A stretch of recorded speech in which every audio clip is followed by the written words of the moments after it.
Sud Radio, c'est excellent, Judith Belair. Bienvenue à toutes et tous, c'est excellent, votre rendez-vous du dimanche 19h avec l'Excellence française sur Sud Radio qui reprend saison 7. Et oui, c'est un plaisir de vous retrouver les amis. C'est un habitué de cet excellent, tant son talent d'écrivain est prolifique. Nicolas Destienne-Dorf, je crois que vous avez dépassé la 30aine de bouquins au moins. Et vous nous venez aujourd'hui en cette rentrée littéraire avec une des histoires d'amour qui a le plus marqué le XXe siècle français entre les deux icônes, Simone Signoret et Yves Montand. D'ailleurs, ce très joli roman s'appelle Simone Signoret, histoire d'un amour. Pardon, c'est sorti chez Calman Levy. Et ce qui est touchant, c'est que vous prenez sa voix. C'est à travers elle que l'on découvre leur intimité brûlante. Bienvenue. Merci. Avec plaisir. Aujourd'hui, pour cette première, je rassemble des icônes qui ont marqué de la même manière leur époque, ou pas d'ailleurs. C'est la même époque en tout cas. C'est un chanteur et interprète au timbre unique et à la présence scénique indiscutable. Denis Estève parcourt les scènes en rendant hommage au plus grand crooner et le tout dernier, c'est Frank Sinatra. Alors Denis, dans votre spectacle His Way, qui aura lieu au Casino de Paris le 16 octobre prochain, ça sera à 20h, vous nous embarquez dans un voyage musical avec un big band, comme on les aime, qui nous raconte la vie de la star et on s'y croirait. Bienvenue sur Sud Radio. Merci beaucoup. Avec plaisir. Vous, chères auditrices, chers auditeurs, bienvenue chez vous. Alors Nicolas Destienne-Dorf, votre livre c'est Simone Signoret, histoire d'un amour, c'est sorti chez Calman Levy et il n'y a que Simone Signoret dans le titre, je le dis quand même, il n'y a pas Yves Montand, c'est Absolument. important. Je fais un petit pitch quand même pour les auditrices, les auditeurs. Vous la laissez, cette Simone, raconter sa passion avec Yves Montand, c'est entre feu de l'amour et amère résignation, parce qu'elle n'était pas très contente quand même à la fin. Icône du cinéma d'après-guerre, Simone Signoret c'est une intellectuelle engagée, c'est une rare française à avoir remporté un Oscar aussi, et puis vous nous la révélez dans toute sa complexité. Elle est forte, elle est indépendante, elle est passionnée, elle est confrontée aux limites de l'idéal amoureux aussi, clairement.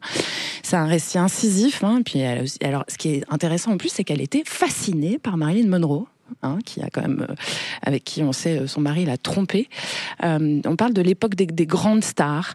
Alors se mettre dans la peau de Simone Signoret, prendre sa voix, ça provoque une émotion et une proximité en fait avec son personnage qui est assez évidente. On imagine que c'est ce que vous vouliez faire. En fait, c'est le 3e volet, non pas d'une trilogie, parce qu'il y en aura peut-être d'autres. Oui. J'avais fait un livre sur Marthe Richard, un livre sur Arletty, et là sur Simone Signoret. Et à chaque fois, je me suis mis dans leur peau, dans leur psyché, dans leurs vêtements. Et d'ailleurs, à l'origine, celui-ci, j'étais plus intimidé que d'habitude, et je l'avais fait au L. Et en fait, à la première mouture, quand j'ai rendu mon manuscrit, mon éditeur m'a dit mais ça décolle pas, ça manque de chair, et j'ai intégralement réécrit mon livre en le recentrant sur la période clé qui est la période donc de l'histoire d'amour avec Yves Montand, et en me mettant dans sa peau, et tout à coup ça prend une dimension que moi-même je n'attendais pas, et en fait le livre s'est plus ou moins envolé au bon sens du terme. Et vous vous mettez dans sa peau et vous prenez la voix d'une femme. Alors comment est-ce que vous faites ça? Où est-ce que vous allez chercher pour être juste? Parce que ça fonctionne, on y croit. En fait, je m'imprègne tellement j'ai lu tous les livres, les excellents livres d'ailleurs sur Simone Signoret existants. On peut citer celui de ma mère, absolument, qui est un des plus profonds et les plus subtils, et y compris ses propres mémoires. C'est aussi pour ça que j'ai été intimidé, c'est qu'elle avait publié ses mémoires en 76, La nostalgie n'est plus ce qu'elle était, qui est un livre remarquable, et contrairement à Arletty et Marthe Richard, Simone Signoret était un très bon et très grand écrivain, qui s'est découvert écrivain en écrivant ses mémoires, et donc j'ai été un peu intimidé, mais finalement je me suis dit, allez, j'y vais, et j'ai tellement vécu pour Signoret pendant quelques mois, même quelques années, que c'est venu naturellement. J'ai pas eu à trop me forcer pour me signorifier. Place, quoi. Voilà, en fait, absolument. Alors, on y apprend pas mal de sa force, parce que c'est une sacrée bonne femme, voilà, d'une force même exemplaire, on a envie de dire, incroyable, incommensurable. Et puis, il y a beaucoup de sa faiblesse aussi, notamment en tant que mère de Catherine Allégret, qui d'ailleurs a pas été très heureuse dans la vie, a priori, derrière. Comme quoi, en fait, la transmission de génération, ça crée des nœuds qui sont difficiles à dénouer ensuite. Et quand les femmes sont très libres, d'autant plus. C'est Simone Signoret, elle-même avait une mère assez raide et un père totalement absent qui d'abord il travaillait, et puis ensuite est arrivée la guerre et il est parti à Londres, et ensuite il travaillait pour l'ONU, donc un père qui n'a quasiment jamais existé dans sa vie. Donc c'est une femme qui s'est construite seule, qui s'est construite dans un univers d'hommes, qui s'est construite dans un univers aussi d'adversité, parce qu'elle a 20 ans au début de la guerre, elle est à demi juive et elle navigue dans le Paris de l'occupation où elle veut en fait réussir. Donc elle devient d'abord figurante, puis après la guerre comédienne, parce que pendant la guerre, elle n'avait pas le droit, parce que justement, elle n'avait pas la carte pour être comédienne, parce qu'elle était demi-juive. Et donc, c'est une femme une femme de poigne, une femme de caractère, qui menait les hommes par le bout du nez, et un jour, la chose s'inverse, elle rencontre un homme qui, elle, va la terrasser. Et c'est cette fameuse rencontre de 1949 à la Colombe d'Or où elle rencontre Montand. Mon livre commence à ce moment-là. Et c'est une épiphanie, c'est un écrasement. C'est-à-dire que toute sa vie s'arrête. Elle rencontre ce type. C'est l'amour fou, ce qu'on appelle l'amour fou. C'est l'amour fou, c'est le coup de foudre. Ouais. Ils arrivent, ils se voient. Quelques minutes plus tard, ils chantent. Et là, elle est terrassée. Et ce terrassement va être sa plus grande joie et sa plus grande souffrance parce que ça va être le début d'une gloire. Ça va être le couple le plus iconique des années 50. Ouais. C'est extraordinaire à quel point Ils étaient tellement incroyablement beaux. C'était presque notre aussi. famille royale. C'est-à-dire en fait, ils arrivent ils accèdent à la notoriété au moment de l'essor de la télévision et de la radio. C'est-à-dire que dès qu'il fallait qu'il y ait un reportage sur un jeune couple glamour, c'était les Signoret et Montand. Le début de la presse people. Le début de la presse people, leur appartement du quai des Orphas. C'est-à-dire que il s'agissait d'eux tout le temps. Et donc, en fait, ils ont presque été victimes de leur notoriété. C'est-à-dire qu'ils étaient sous le feu des projecteurs en permanence, alors que c'était des gens, en fait, au bout du compte, assez pudiques et discrets, surtout elle. Et donc, elle va, au bout du compte, payer le prix de cette notoriété, absolument. Alors, c'est aussi un roman féministe que vous avez écrit, Nicolas, parce qu'il nous raconte l'œil patriarcal qui était chose normale dans les années 50, quand vous parlez de Marilyn, ou quand vous parlez du regard qu'on pose justement sur Simone, qui est libre et qui quitte son mari du jour au lendemain, etc. Elle en a elle-même souffert. Alors, peut-être que c'est aussi ça qui l'a fait devenir un peu aigrie et amère à la fin, parce qu'elle a dû se battre contre des moulins avant, en fait. De toute façon, elle était à la fois en retard et en avance sur son temps. En retard parce qu'en fait, elle c'était une femme engagée, mais qui, pendant la guerre, pensait avant tout à sa carrière, donc qui, disons, aura toujours une sorte de culpabilité par rapport à l'engagement. Elle deviendra très, très engagée dans les années 50, 60, 70. Voilà, compagnon de rue du Parti communiste. Et elle était de tous les combats dans les 70, à tel point que les gens, parfois, en avaient un petit peu assez, parce que c'était la mère Courage, c'était un peu la mère Maquerelle d'une certaine gauche intellectuelle française. Mais voilà, c'est une femme qui était, en fait, qui était très intelligente mais à une époque où les femmes étaient cantonnées soit à être, c'était le sois belle et tais-toi, c'était une époque où on leur accordait pas le droit à la parole, à la réflexion, le fait qu'elle soit écrivain, le fait qu'elle joue des rôles extrêmement profonds, elle cadrait pas avec l'époque, donc il y a eu ce vieillissement précoce dès les 34-35 ans, il se passe quelque chose sur son visage. Oui, c'est aussi après la liaison, la fameuse liaison. Même un peu avant, ça a commencé un peu avant. Ça l'a fait se raccordir, mais d'ailleurs elle-même n'a jamais voulu n'a jamais voulu faire quoi que ce soit, et ce qui fait que à l'âge de 40 ans, elle jouait des rôles de femmes de 60 ans, et elle a joué certains des plus grands rôles de femmes du cinéma français, parce que justement elle assumait ce vieillissement précoce qui a été aussi sa chance. Comme quoi. Alors cette histoire, pour en revenir quand même à cette liaison entre Yves Montand et Marilyn Monroe, ça a été, on le rappelle, un des plus gros scandales de l'époque. Il y a aussi le point de vue de Signoret, moi c'est ça qui m'a intéressé, qui était fasciné par Marilyn. Ça illustre aussi cette naissance d'une presse people, la médiatisation des grandes stars et cette fascination en fait de la lumière.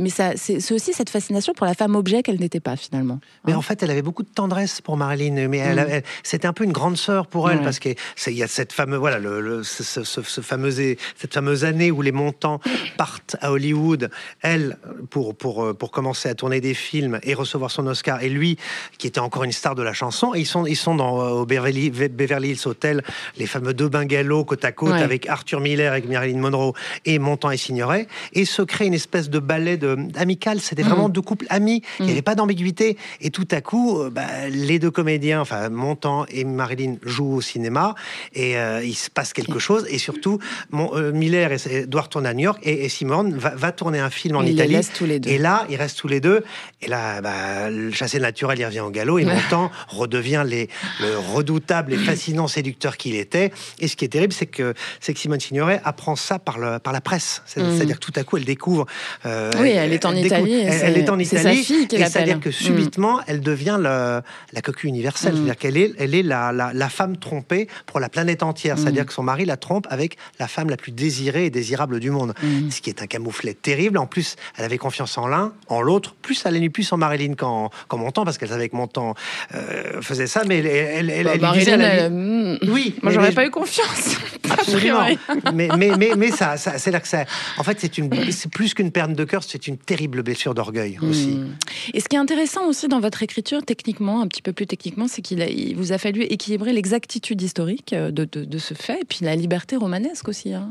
C'est ce que j'essaye toujours de faire, c'est-à-dire que tout est vrai, mais c'est comme le principe du biopic, c'est-à-dire que un biopic on met en image, moi je mets en mots, mais je veux qu'on ait l'impression... Absolument, c'est-à-dire que ça s'est pas passé comme ça, mais je veux que ce soit le plus vraisemblable possible. Et j'ai pas essayé de singer Signoret, parce qu'elle a une écriture très particulière, je voulais surtout pas faire du pastiche, mais je veux qu'au bout d'un moment, mon lecteur entende la voix de Signoret, même si ça n'est que moi qui parle, et qui écrit en l'occurrence. Ça marche. Merci. Denis Estève, on l'a dit et on va y revenir, hein, vous faites un très beau spectacle hommage à Frank Sinatra. À quand un spectacle hommage à Yves Montand? Il y a de la matière aussi, hein. Ça vous intéresserait?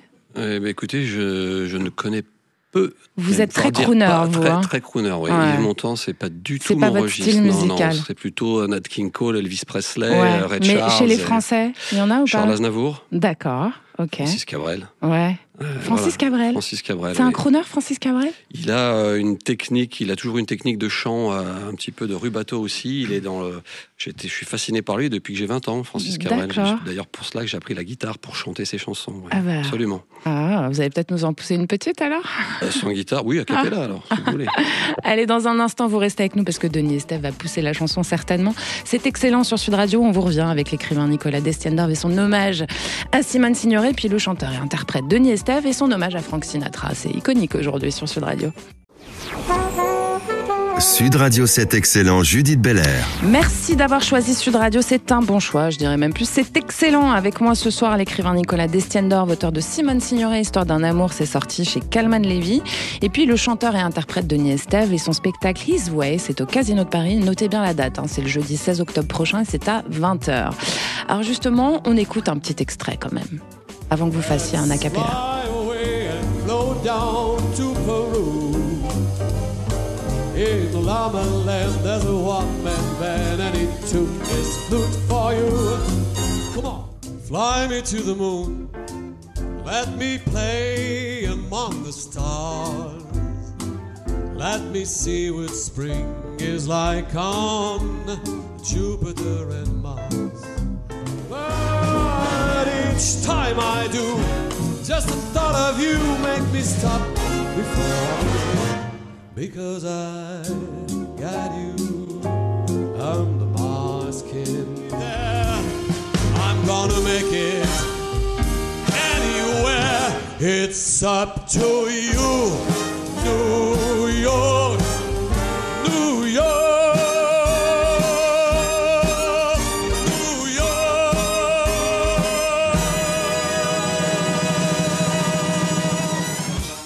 Il y a de la voix, hein. Denis Estève sur Sud Radio et son spectacle His Way en hommage à Frank Sinatra, dont on vient d'écouter quelques extraits. Aucun accent, une interprétation très étonnante parce que il y a quand même, vous le copiez pas en fait. Il y a un équilibre entre l'hommage que vous faites à ce grand monsieur Frank Sinatra qui habite clairement l'inconscient de tout le monde, hein, ça fait partie de notre histoire, et puis votre interprétation personnelle quand même, Denis Estève.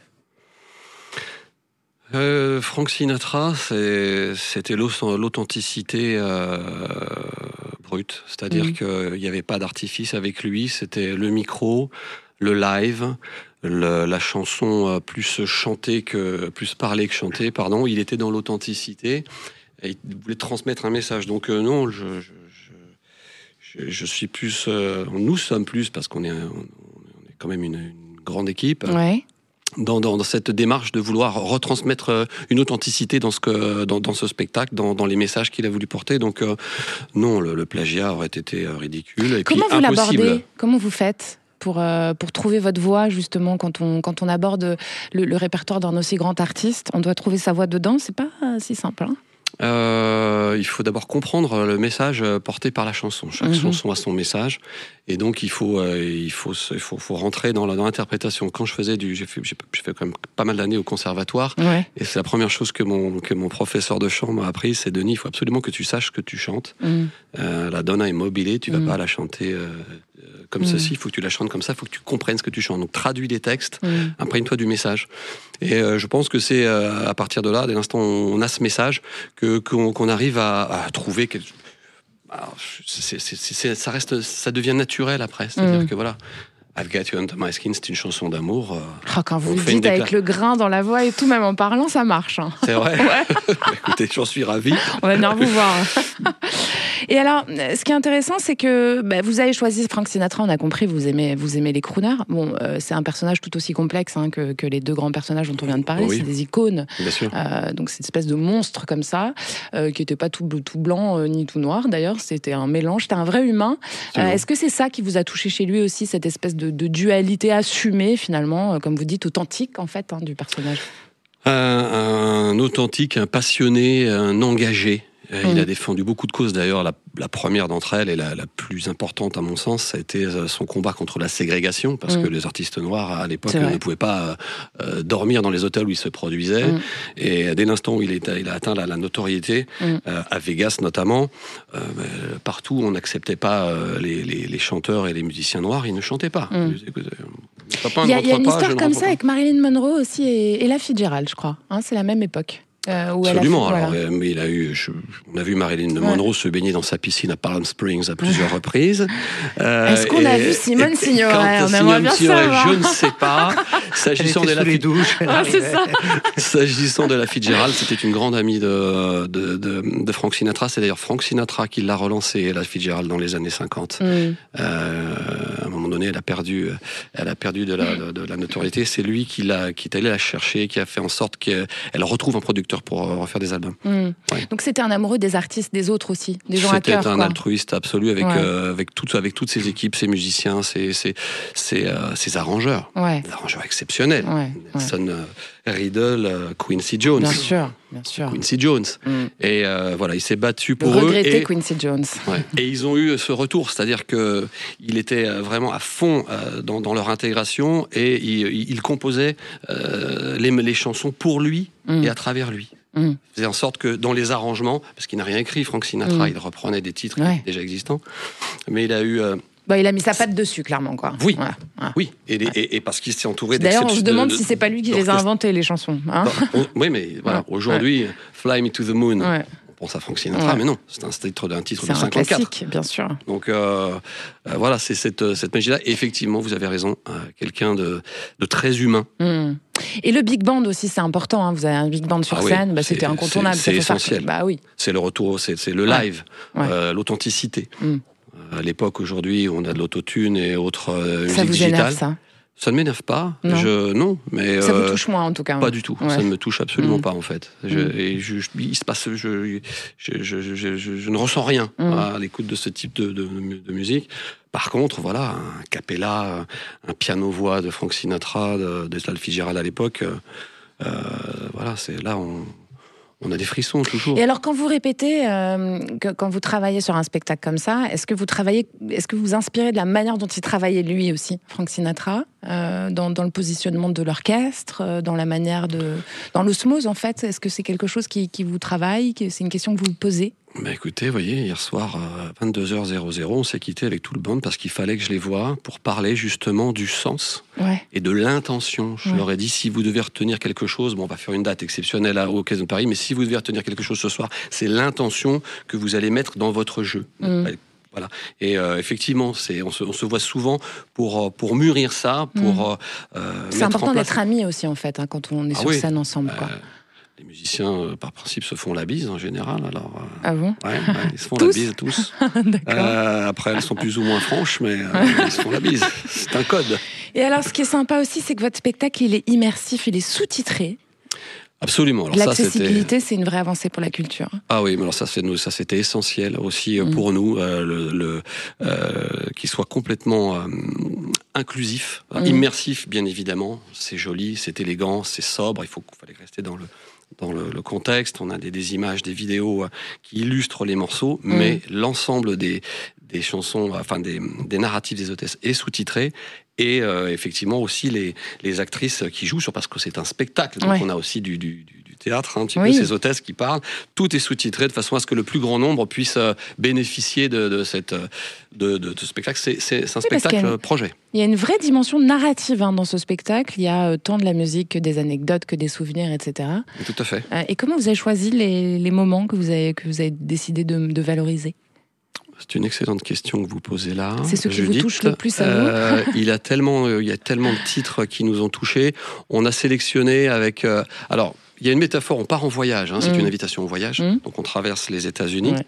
Et on a eu ce fil rouge, donc on passe au-dessus de certaines villes. À Vegas, il s'est passé des choses. À Palm Springs, il s'est passé des choses. À Houston, il s'est passé des choses. À New York, il s'est passé des choses. Ça résonne, tout ça. Ouais. Et donc c'est ça aussi, le fil rouge, c'était ça. Et donc, on a choisi les titres aussi par leur message. Il y a des fondamentaux. My Way, I've Got You Under My Skin, New York, New York. Il fallait raconter pourquoi.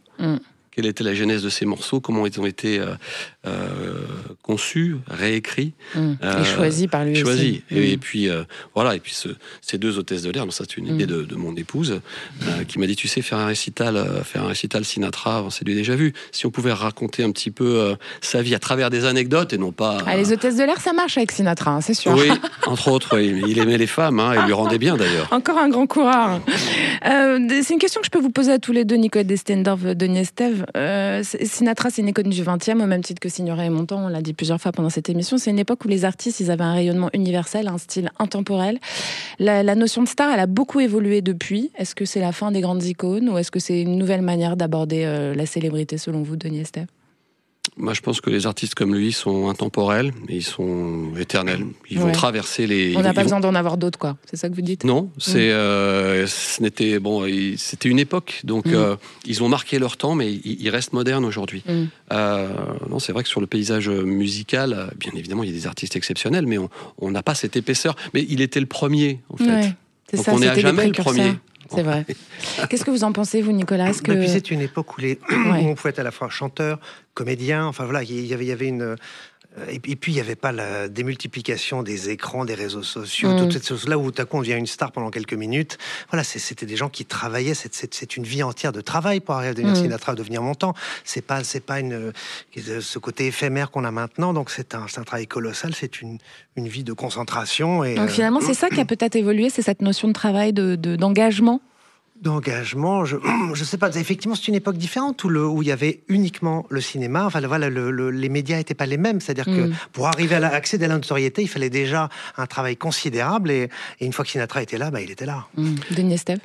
Et Frank Sinatra a été un acteur. Oui. Il a fait énormément de films aussi. D'ailleurs, il a eu un Oscar pour un second rôle. Donc, des chanteurs, acteurs. Oscarisés. Il n'y en a pas beaucoup. Faut chercher. Ouais. Je dis ça, je suis un grand fan, donc effectivement, je prêche pour ma paroisse. Mais... en tout cas, vous donnez envie. Allez, c'est excellent sur Sud Radio. Peut-être que vous allez nous faire un petit acapella après. Denis Estève, quand même, on est avec des artistes, vous l'avez compris, chers auditrices, chers auditeurs, excellents dans leur style d'expression. L'écrivain Nicolas Destendorf qui nous raconte Simone Signoret, puis le chanteur et interprète Denis Estève qui nous raconte Frank Sinatra. C'est tout un programme, vous restez avec nous, à tout de suite. Sud Radio, c'est excellent, Judith Belair. Merci d'écouter Sud Radio, c'est excellent comme tous les dimanches à 19h. Aujourd'hui, on est avec l'écrivain Nicolas Destendorf et son roman Simone Signoret, Histoire d'un amour, qui est sorti chez Calman Levy. Et puis le chanteur et interprète Denis Estève et son spectacle His Way au Casino de Paris le 16 octobre 2025 à 20h. Et ça, c'est le début de la tournée. Voilà, sachez-le, c'est une tournée qui aura dans toute la France jusqu'à 2027, jusqu'aux élections présidentielles. Bon sang. Oui, bien après. Oh là là. J'espère qu'il ne va pas se passer des choses graves. Bon, alors Denis, vous nous le faites, ce petit acapella ?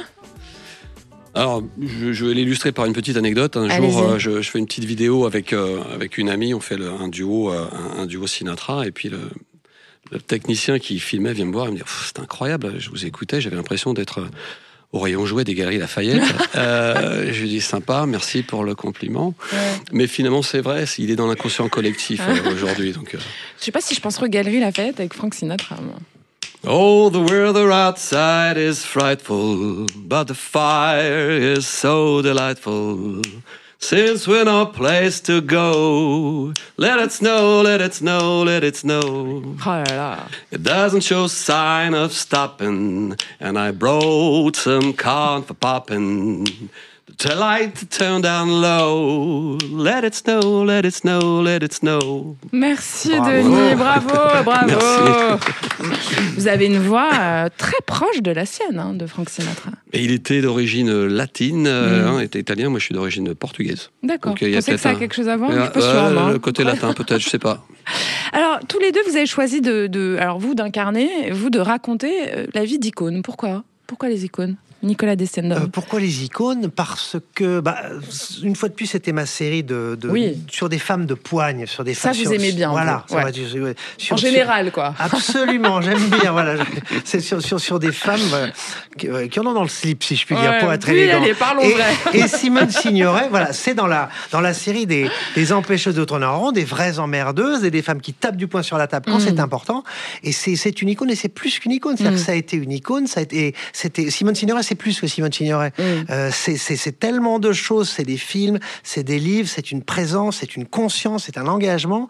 Et en fait, il se trouve que, elle est morte le 30 septembre 1985, donc ça fera 40 ans exactement dans quelques semaines. Et c'est pour ça que j'ai proposé ce livre en disant, dans 2 ans... Elle aura 100 ans dans pas longtemps. Elle aurait eu 100 ans, Elle aura eu 100 ans, ouais. et elle est morte le 30 septembre 85, donc ça fera 40 ans, au moment où va sortir le film de Diane Curie, que je n'ai pas vu, avec Marina Foïs et Roche Dizem, qui parle pour le coup vraiment de la fin de leur histoire d'amour. Et Roche Dizem, il joue Yves Montand. Oui. D'accord. Alors, je l'ai pas vu. Okay. Et j'ai vu des extraits. Marina Foïs est très convaincante. Bon, des bandes annonces que j'ai vues sur Instagram. Permettez-moi d'être un peu dubitative, mais bon, d'accord. Est-ce qu'il y a une leçon de vie que vous tirez de leur histoire à tous les deux, là, Simone Signoret, Yves Montand? Il y a une leçon d'humilité, une leçon de blessure d'orgueil, une leçon de résilience aussi, et puis arriver à se construire, arriver à se reconstruire après ce qui s'est passé, et puis en même temps, voilà, l'amour, ça dévaste tout. Heureusement que c'est là. Sa vie a changé du jour au lendemain. C'est comme si elle vivotait tout à coup. Voilà, il y a eu effectivement, comme disait René Charles, la lucidité, c'est la blessure la plus rapprochée du soleil. Tout à coup, elle découvre. Voilà, elle enlève le voile, elle découvre l'amour, et en même temps, elle se brûle. Mais je pense que jamais. Et ils sont restés ensemble jusqu'au bout. C'est quoi qu'il arrive. C'était un couple iconique. À l'italienne aussi, on en veut dire. À l'italienne, absolument. Ouais. Mais c'est une leçon de vie. Quelle leçon tirer, ça? C'est à vous de me dire. Moi j'étais tellement immergé dans le personnage. C'est vous qui pouvez me dire ce que vous en tirez, mais enfin, Nicolas. Mais c'est un modèle d'obstination aussi. L'obstination à vouloir y arriver. Les femmes puissantes, quoi. C'est ça qui vous parle. Et ne pas être réduite à son physique, c'est ça. À sa légende, justement. Elle sait bien dans les dits exprès, on a l'impression. Casser les codes, casser la légende, casser le mythe, vouloir, voilà. Et ce qui fait qu'elle a... tous ses plus grands rôles sont quand même les rôles de la fin. Pour Madame Rosa dans La vie devant soi, où elle avait pris 20 kilos. Ou La marche des ombres aussi. Voilà, l'Armée des ombres. L'Armée des ombres, voilà. Ou Le chat. Le chat, où en fait, elle n'avait pas 50 ans quand elle a joué. C'est dingue. Alors qu'elle est en avoir 70. Mais voilà, elle avait une... Elle décidait d'aller à rebours de ce que pouvait... Il n'y avait pas de conseiller en communication à l'époque, mais voilà, elle avait une vision de ce qu'elle voulait faire. Il y avait un côté jusqu'au boutiste, et c'est-à-dire qu'elle voulait pas, elle ne s'arrêtait pas, et elle ne renonçait jamais. Et ça, c'est très fort. Y compris pour l'écriture. Son roman Adieu Volodya qu'elle a écrit dans la dernière année de sa vie, elle était en train de perdre la vue, elle était presque aveugle quand elle l'a fini, mais elle voulait mourir en ayant écrit un roman. Le livre est sorti, elle est morte 6 mois plus tard. Incroyable. Et alors vous, Denis Estève, on peut vous poser le même type de question, c'est-à-dire vous incarnez une icône, on pourrait aussi vous dire, vous auriez pu décider de chanter son répertoire et d'autres répertoires et de vous incarner vous-même. Pourquoi passer par l'incarnation de cette icône-là? Il y a un mot là, que je retiens, c'est le mot résilience. Frank Sinatra, c'était quelqu'un d'extrêmement résilient. Il a traversé nombre d'échecs et de difficultés. Il a fait quand même 5 tentatives de suicide. On ne le sait pas, mais oui. Après la séparation avec Ava Gardner, c'était extrêmement difficile pour lui. Et il a su rebondir, il a su se réinventer, il a su se réentourer, réinventer des choses. C'est le premier à avoir inventé les albums concept à l'époque. Donc voilà, la résilience. Vous vous sentez proche de lui à cause de ça? Parce que vous avez aussi une histoire de résilience dans votre vie, peut-être, Denis, qui fait que vous avez. Moi, je suis entrepreneur, je suis chanteur de chœur, mais je suis entrepreneur de métier. Okay. Et alors, la résilience pour le chef d'entreprise, c'est le maître mot. C'est-à-dire qu'on est relativement seul aux commandes de son entreprise. Et quand on traverse des périodes difficiles dans l'exercice de son métier, voilà, c'est un mot qui prend tout son sens. Et lorsqu'on est en plus sous les feux de la rampe et qu'on est une star comme l'était Sinatra ou comme l'était Elvis Presley, quand on découvre la vie d'Elvis Presley, c'est exactement la même chose.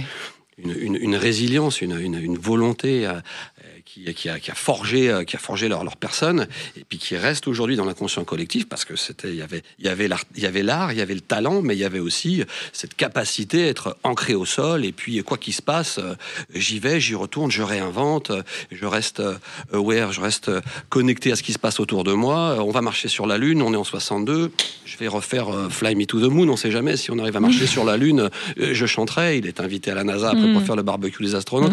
Quelqu'un qui était en permanence, bien que... Bon, c'était un très bon marketeur aussi, hein, il savait ce qu'il faisait, quoi. Oui. Hein, voilà, c'est un des premiers grands marketeurs, on peut le dire. Oui, et Drouillet, donc il a inventé plein de choses. Ah, donc non, moi, c'est fascinant. C'est quelqu'un de fascinant. Et ce qui est intéressant, c'est qu'il est exactement à l'inverse dans le positionnement. Alors, pas de Yves Montand, mais de Simone Signoret, qui, elle, voulait surtout pas la lumière et qui en a souffert terriblement. Et lui, on a l'impression que plus il y en avait, plus il en voulait, quoi. Absolument. Hein, et il voulait pas lâcher la scène. Les dernières années, c'était compliqué, mais il a chanté tard. Il a chanté jusqu'en 1995. Oui, c'est ça. 70 ans de carrière, quand même. Incroyable. Qu'est-ce que vous pensez qu'elle dirait, Nicolas Destiendorf, Simone Signoret, si elle lisait votre livre? Je me suis posé la question.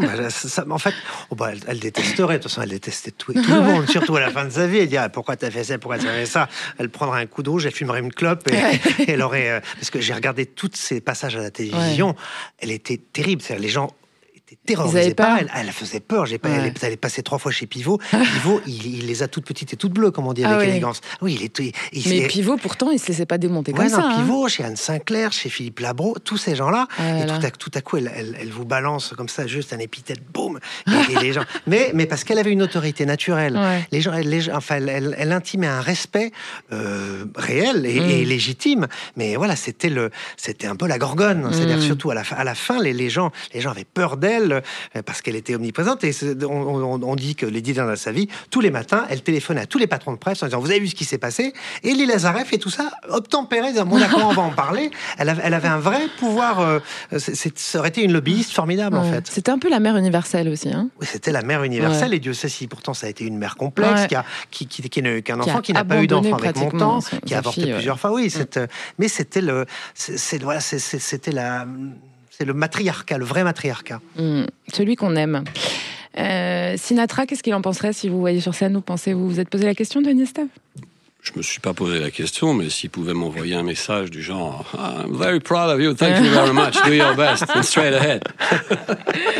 Mais est-ce que vous le sentez quand vous l'interprétez? Ah, complètement. Il est avec vous, quoi. Ah ouais. Et puis sur scène, le public qui aura le plaisir de venir nous voir et que nous aurons le plaisir de recevoir, on va venir. Retrouvera Frank Sinatra. Frank Sinatra. Vous êtes les bienvenus. On va venir avec grand plaisir. Voilà, retrouvera Frank Sinatra. Qu'est-ce que vous avez envie que les gens retiennent en sortant du spectacle? J'ai envie qu'ils sortent de là en ayant passé un moment extraordinaire, en ayant un moment hors du temps, qu'ils en aient pris plein les yeux de l'élégance, de la sobriété, de la joie, et puis voilà, que ce soit une vraie parenthèse pour eux. Qu'ils aient perçu le message qu'on va vouloir leur transmettre. On n'est pas là, on va pas faire de plagiat, on va essayer de renvoyer l'énergie à ce public pour qu'ils sortent de là en se disant c'était génial. Eh ben, ça donne envie. Allez, merci d'avoir choisi cette excellence sur Sud Radio. Vous restez avec nous. On est avec l'écrivain Nicolas Destiendorf et son roman Simone sur Simone Signoret, et puis le chanteur Denis Estève et son spectacle sur Frank Sinatra. Bon, on est bien, quoi. Allez, restez là tout de suite. Sud Radio, c'est excellent, Judith Belair. Vous êtes bien sur Sud Radio, et puis nous on est bien avec vous, hein, c'est excellent comme chaque dimanche. Alors pour encore quelques instants ce soir, vous êtes avec l'écrivain Nicolas Destiendorf, auteur de Simone Signoret, Histoire d'un amour. C'est sorti chez Calman Levy, et puis le chanteur Denis Estève et son spectacle His Way, c'est au Casino de Paris le jeudi 16 octobre 2025 à 20h. Puis il y a une grosse tournée après, attention jusqu'en 2027, hein, donc vous aurez le temps de voir le spectacle si vous pouvez pas être là le 16. Alors quelques instants, je le disais, car dans pas longtemps vous allez retrouver votre chronique dédiée aux personnalités qui s'engagent, hein, parlons de vous. Mais juste avant ça, mes chers invités, quelques minutes donc pour vous embêter un peu avec un portrait chinois. Vous êtes prêts ? Attention. Hein. Allez, c'est parti. Nicolas Destiendorf. Si vous pouviez passer une journée avec Simone Signoret ou Marilyn Monroe, vous choisiriez... Qui choisiriez... Je vais y arriver. Qui choisiriez-vous ? Ça dépend où on va. Ça dépend ce qu'on fait. Et puis ça dépend à quel moment. C'est-à-dire, Simone Signoret. Dans Casque d'Or, Simone ça va ? Signoret, époque manège, Casque d'Or. Là, on peut aller faire une petite balade sur la Seine. Voilà. Mais Rosa, non. En revanche, j'aurais adoré passer 3 heures dans un restaurant à boire des coups avec Signoret. Ouais. Avec Marilyn Monroe, il y a beaucoup de choses que j'aurais aimé faire, mais pas forcément pas forcément boire des coups, quoi. Disons que le terme coup serait un petit peu décalé. Voilà. Ok. Denis Estève, si vous pouviez remonter le temps pour assister à un concert historique, ça serait lequel ? Vous allez nous sortir Frank Sinatra, évidemment ? Ou peut-être pas, tiens. Réfléchissez pas trop. Hein. Eh bien, ce serait Freddie Mercury. Freddie Mercury, son dernier concert. Ouais. Ça, c'est vrai que c'était un grand moment. Ouais, un moment exceptionnel. Mais vous considérez que c'est un crooner, Freddie Mercury, ou pas ? C'est un artiste exceptionnel. Un artiste aussi résilient, un artiste torturé, mais quelqu'un d'authentique. C'est ça que... Voilà, c'est ce qui me plaît l'authenticité chez les artistes, absolument. Nicolas Destiendorf, si vous pouviez dîner avec un auteur du XXe, ça serait qui ? Du XXe siècle. Paul Morand. Pourquoi ? Parce que c'est un auteur très sexy, complexe, c'est pas sexy du tout. Mais parce que c'est un auteur qui me fascine en plein des points, jusque dans ses ambiguïtés, parce que c'est un auteur que je lis, dont j'ai tout lu, parce que c'est un auteur plein de secrets, plein de mystères. J'aimerais savoir plus de choses sur lui. Pourquoi ? Parce qu'il a fait des choses terribles, il a écrit des choses terribles, il a écrit des choses admirables, parce il incarne toutes les ambiguïtés du XXe siècle, et puis parce que c'était un brillant causeur, et voilà. C'est quelqu'un que j'aurais aimé rencontrer, absolument. Denis Estève, est-ce qu'il y a un lieu en particulier où vous rêveriez de chanter un jour ?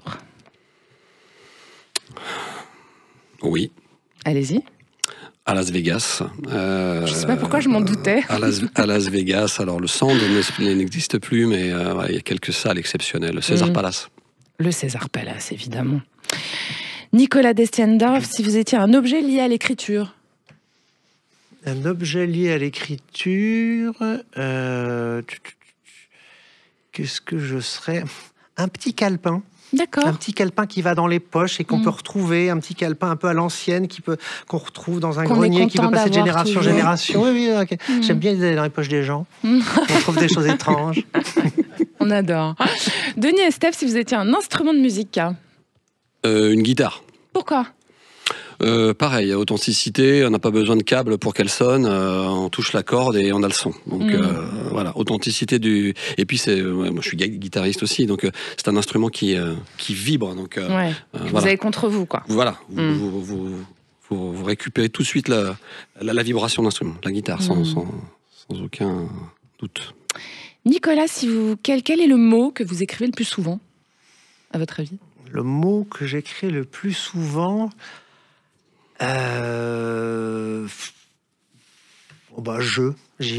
j'imagine, entre les SMS, toutes ces choses-là.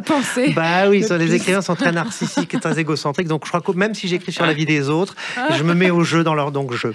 Alors, soyons jeu. Denis, si vous pouviez chanter une seule chanson pour le reste de votre vie, une seule. C'est dur, ça. Ah oui. My Way. Bah oui, j'avais envie de dire, c'était logique. Non, bah c'est My Way. Nicolas, si vous étiez une époque de l'histoire. L'entre-deux-guerres. Pourquoi ? Parce que c'est une période qui me fascine, c'est une période de transition, il y a une liberté. Les années 20, quoi. Les années 20, les années 30, c'est une période terrible, c'est l'arrivée de l'apocalypse, mais d'un point de vue artistique, le chant, l'opéra, le cinéma, la littérature, tout, c'était un bouillonnement extraordinaire. Voilà. Ok. Denis Estève, si vous étiez une émotion sur scène. L'amour. Ouais, c'est ça que vous donnez. Oui. C'est ça que vous recevez. C'est ça que je veux transmettre. L'amour du message, l'amour des autres. Voilà. Chanter pour chanter, c'est on émet pour que on reçoive le message. L'amour, je pense que c'est l'énergie la plus forte, la plus universelle. C'est vrai. Voilà. Nicolas Destendorf, si vous étiez un adjectif pour vous décrire, vous? Coloré? Ça, c'est vrai. Je confirme les chaussettes violettes aujourd'hui, attention. Aujourd'hui, je suis neutre. Mais... Vous êtes neutre, mais vous avez vos chaussettes violettes. Allez, on termine avec vous, Denis Estève, si vous étiez un film culte. Le bon, la brute et le truand. Ah ouais, je suis d'accord. C'est magnifique. On est là. On peut avoir le sifflet, là? C'est qui, la brute? Bon, bah voilà. Hein. On s'arrête là, mais surtout, on retrouve Parlons vrai, parlons de vous. Plutôt tout de suite, Nicolas Destendorf, Denis Estève, vous restez avec moi. Parlons de vous, c'est parti. Sud Radio, parlons de vous. Judith Belair. Parlons de vous, c'est un micro pour les acteurs du changement. Parlons de vous, parlons vrai sur Sud Radio. Aujourd'hui, je reçois Catherine Malassagne, qui est DG, directrice générale de Nos Aimés, qui fait partie du groupe Domia. Et le but, c'est aussi que vous nous racontiez, Catherine. Bonjour déjà, bienvenue. Bonjour Judith. Alors vous allez nous raconter la création de Nos Aimés. C'est une marque que vous avez créée avec Maxime Ayache, qui est PDG du groupe Domia, auquel vous appartenez, et qui incarne, ça c'est important pour vous, une vision sensible, humaine et innovante de l'accompagnement des seniors. Expliquez-nous un petit peu plus ce que ça veut dire, ça. Alors, elle est née pendant le Covid, cette marque. Ouais. Elle a commencé à prendre la genèse, où on avait beaucoup de choses à faire, mais en même temps, on a commencé à réfléchir pendant cette période sur les plus fragiles, où en effet, il y avait des choses à faire. Ah bah clairement, oui. Et on a voulu profiter déjà de notre grande expérience sur le groupe avec Academia et Shiva pour mettre en scène et surtout en lumière une branche qui nous tenait à cœur avec Maxime sur l'accompagnement non seulement des seniors, mais des personnes fragiles en situation de handicap ou en maladie. Donc tout ce qui est en perte d'autonomie, les accidents de la vie. Les gens dépendants, quoi. En fait, exactement. Alors, qu'est-ce que vous apportez de différent dans cet univers où il y a pas mal de gens qui se bousculent déjà? Qu'est-ce qui vous différencie finalement des autres?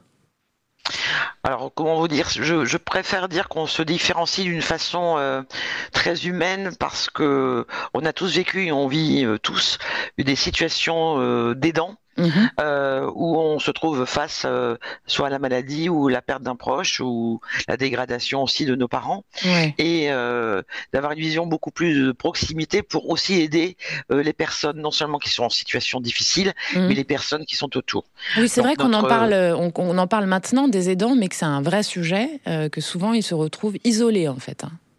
Ouais, réellement, moi-même, j'ai vécu cet isolement pendant le Covid, où j'ai été très touché par ce passage où mes propres parents étaient dans une situation compliquée avec des maladies, des handicaps. Et je me suis dit, et on est dans un univers où on est complètement nous-mêmes dépendants de cette situation où on n'arrive plus à voir clair et que le maintien à domicile est quelque chose qui est une véritable option et qu'il fallait apporter un service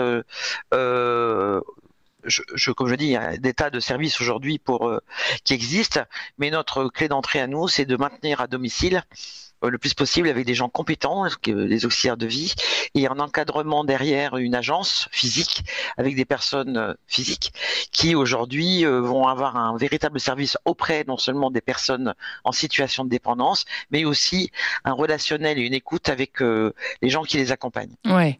Alors le maintien à domicile, parlons vrai, sur Sud Radio, vous le savez, concrètement parlons budget. Il y a beaucoup de gens qui peuvent pas garder leurs parents ou les personnes qu'ils ont autour d'eux en situation difficile chez eux parce que c'est un vrai budget d'organiser cela. Donc souvent ces gens-là finissent en EHPAD. Est-ce que justement vous avez réussi à proposer quelque chose qui permette, même quand on n'a pas forcément des énormes moyens, de garder cette personne à domicile avec les aides qui vont avec? Alors les aides, oui, il y a déjà une grande aide qui est l'avance immédiate du crédit d'impôt qui est lancée depuis très peu de temps, qui permet également aujourd'hui à beaucoup de familles d'en bénéficier et d'avoir il y a un plafond d'aide plus les aides, plus les handicaps, plus les familles. Nous on s'adapte à chaque famille. D'accord, c'est du sur mesure quoi. C'est du sur-mesure. On s'adapte avec chaque famille. Malgré tout, ça reste un budget qui est pas loin de celui de l'EHPAD. L'EHPAD, malgré tout, on va dire que c'est la même chose, quoi. Un peu le même type de budget. À peu près la même chose, selon la dépendance. Nous, on est un véritable relais à la maison. Ensuite, on ne se substitue pas, et c'est pas du tout notre vision à l'EHPAD, qui est un choix et qui peut être aussi une nécessité quand la personne est complètement dépendante. Nous, on a un accompagnement à domicile sur une certaine chose, parce qu'il y a des tas de personnes qui veulent rester chez eux, et qui est un accompagnement tant que les choses sont possibles, du 24-24 à 2 heures semaine, et selon la pathologie ou le besoin de la famille qui peut être différent selon les bénéficiaires, et puis selon chaque famille également, où il y a des fratries, où ils sont plusieurs, où c'est des décisions qui se prennent entre les aidants et les aidés. Ouais. Donc vous êtes à la croisée du soin, du lien, du respect, en fait, c'est ça, nos aimés. Est-ce que finalement les ambitions de l'enseigne, si vous pouviez nous les donner en quelques mots, ou comment vous positionnez-vous aussi ? Alors, on se positionne comme une enseigne quand même premium. Aujourd'hui, on a vraiment l'élément crucial, c'est quand même la personne qui s'occupe des personnes fragiles, c'est-à-dire toutes les auxiliaires de vie, toutes les personnes qui sont à domicile. Nous, on se positionne avec déjà des gens très très compétents et qu'on va rémunérer. D'accord. Qu'on va rémunérer, qui est très important, qu'on va rémunérer, qu'on va accompagner aussi on a des aides-soignantes qui nous rejoignent aussi, et qui ont aussi cette envie de travailler à domicile avec leurs propres bénéficiaires ou clients, je préfère dire les deux. Et donc on se positionne après sur un développement. Aujourd'hui, on a une vingtaine maintenant d'unités qui sont testées depuis 4 ans, parce que ce qu'il faut aussi, c'est pas se planter. Et on va se faire un déploiement de 300-400 agences en France. Merci beaucoup Catherine Malassaigne. Je vous aurais bien gardé plus longtemps, mais du coup on parlera de vous à la prochaine chronique. Je vais pouvoir vous poser 1 ou 2 questions sur votre engagement personnel tout de même, puisqu'on vous retrouve dès la semaine prochaine. Merci d'avoir participé à Parlons de vous aujourd'hui, et très bonne fin de journée. Sud Radio, Parlons de vous, Judith Belair. C'était excellent, merci Nicolas Destiendorf et Denis Estève, merci beaucoup d'être venus partager avec nous ce soir pour cette première de la saison, c'est un grand bonheur. Nicolas Destiendorf, je rappelle votre livre qui est très agréable à lire, bravo, comme d'habitude. Simone Signoret, Histoire d'un amour, c'est chez Calman Lévy et je le recommande. Denis Estève, on vous retrouve pour votre spectacle sur Frank Sinatra, vous interprétez Frank Sinatra, His Way, c'est au Casino de Paris le jeudi 16 octobre 2025, c'est-à-dire c'est dans pas longtemps, c'est à 20h, et puis il y a une tournée un peu partout d'ailleurs, qui continue jusqu'en 2027. Ouais, en Belgique. Si on tape votre nom et le nom du spectacle sur Internet... His Way sur Internet, vous serez orienté, je pense. His Way, Denis Estève, parce que d'autres ont fait des His Way, attention. Allez, merci à tous de votre fidélité à cet excellent, votre émission qui crée le lien sur Sud Radio. On se retrouve dimanche prochain à 19h pour écouter de nouveaux destins excellents. Puis juste avant, ça sera Parlons Femmes le samedi à 13h30, vous le savez. Merci à Daisy qui réalise pour vous ce dimanche. Bisous, c'était excellent. Bye bye.